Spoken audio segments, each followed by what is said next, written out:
Shirika la Reli Tanzania TRC limetoa taarifa rasmi tarehe 6 Agosti 2026 likieleza kuwa kamera za CCTV zilizofungwa ndani ya mabehewa ya treni za SGR zinafanya kazi kama zilivyokusudiwa. TRC imefafanua kuwa mfumo huu wa CCTV ni sehemu muhimu ya kuimarisha usalama wa abiria na kuhakikisha safari zinaendelea kwa utulivu na ulinzi wa kutosha.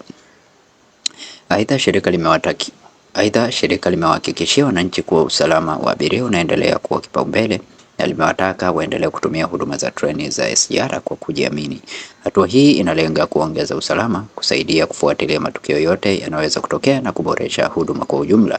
Wewe unaonaje matumizi ya CCTV ndani ya treni za SGR? Tuambie maoni yako kwenye sehemu ya comment. Usahau kulike, kushare na kusubscribe kwa taarifa zaidi za elimu, ajira na habari muhimu. Asante na karibu, tukutane tena katika video inayofuata.